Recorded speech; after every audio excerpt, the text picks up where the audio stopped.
All right, so here's how to do problem 1 on your worksheet. The first thing I want to point out is that this is actually a kite shape, and what's unique about kites is you have two sets of congruent sides. So these two longer sides, the x plus 10, 2x minus 1, those are both congruent to each other, and that means that they'll have the same length.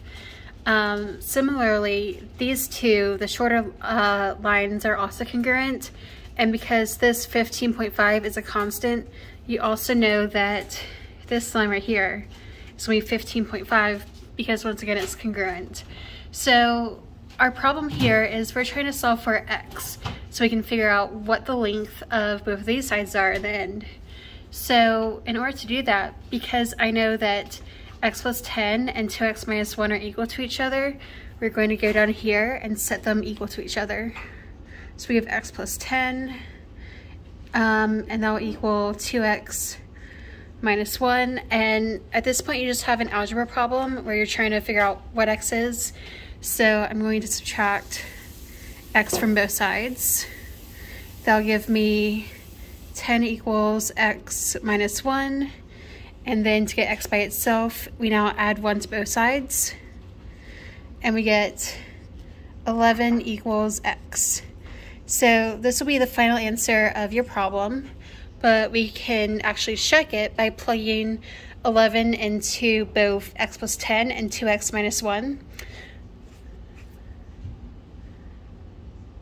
Even though, yes, there we go. We're going to take 11 and do x plus 10, put in 11 plus 10, that equals 21, and then we're going to do 2x minus 1, 2 times 11 minus 1 is equal to 22 minus 1, which also gives you 21.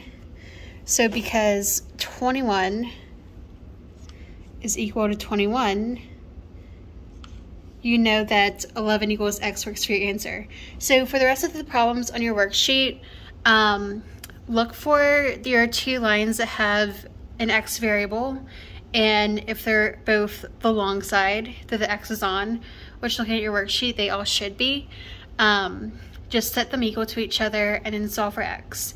And you can always plug it back in and check. So hope this helps.